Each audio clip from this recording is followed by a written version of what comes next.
तुम्हें वहां जाने की जरूरत नहीं है, उसे इंग्लिश में कैसे बोलेंगे? तुम्हें वहां जाने की जरूरत नहीं है, ये प्रेजेंट इंडेफिनिट का हमारा सेंटेंस है। एंड जरूरत के लिए नीड का यूज किया जाता है, जिसकी फॉर्म्स होती है नीड, नीडेड, नीडेड। एंड इस सेंटेंस को हम दो तरीके से बना सकते हैं। जरूरत नहीं है के लिए नीड नॉट का यूज करेंगे, नीड नॉट के तुरंत बाद वर्ब की फर्स्ट फॉर्म का यूज करेंगे। एंड प्रेजेंट इंडेफिनिट का रूल होता है जिसमें नेगेटिव में हमें डू नॉट या डज नॉट का यूज करना पड़ता है।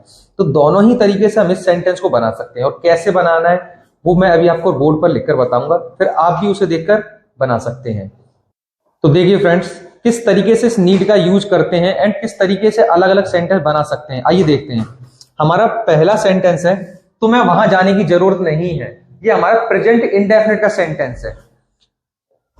तो इसे हम बनाएंगे you need not go there. हम इसे सीधे ही नीड नॉट का यूज करके बना सकते हैं, you need not go there. लेकिन प्रेजेंट इंडेफिनिट का रूल होता है जिसमें नेगेटिव सेंटेंस होने पर उसमें डू नॉट या डज नॉट का प्रयोग किया जाता है। तो हमें अगर नीड को एज अ वर्ब यूज करना है, उसके लिए हमें डू नॉट उसमें लगाना पड़ेगा। तो हमारा सेकंड सेंटेंस बनेगा इसी का, you do not need to go there. You do not need to go there. आप दोनों ही तरीके से सेंटेंस को बना सकते हैं, you need not go there and second हमारा you do not need to go there. बस ध्यान इसमें यह रखना है, अगर आप नीड को एज अ वर्ब यूज कर रहे हैं तो इसके साथ में हमें टू का यूज करना पड़ेगा। एंड देखिए यहां पर नीड नॉट के संग में यहां पर टू का यूज नहीं होगा, नीड नॉट के तुरंत बाद हमें वर्ब की फर्स्ट फॉर्म का यूज करना पड़ेगा। चलिए दूसरा सेंटेंस देखते हैं, तुम्हें मुझसे बात करने की जरूरत नहीं है। यह सेंटेंस हमारा बनेगा you need not talk to मी।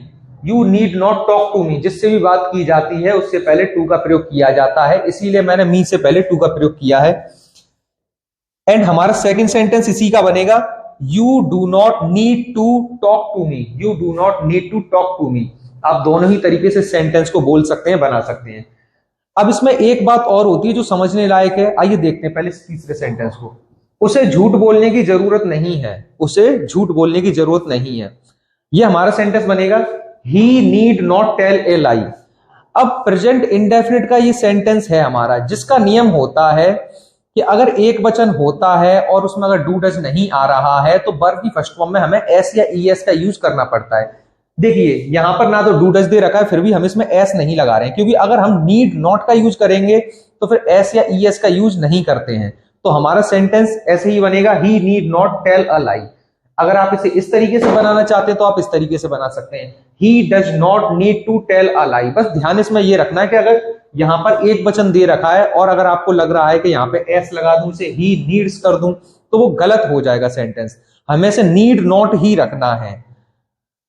तो आप इस तरीके से इस नीड से दो तरीके से सेंटेंस बना सकते हैं, नीड नॉट का भी यूज कर सकते हैं। अगर आप पास्ट में बनाना चाहते हैं तो नीडेड नॉट का यूज करके आप सेंटेंस बना सकते हैं। अगर आपको यही सेंटेंस पास्ट में बनाना है तो यहां पे आप नीडेड कर सकते हैं एंड यहां पर डज नॉट की जगह पर डिड नॉट हो जाएगा। तो आप इस तरीके से इन सेंटेंस को बना सकते हैं।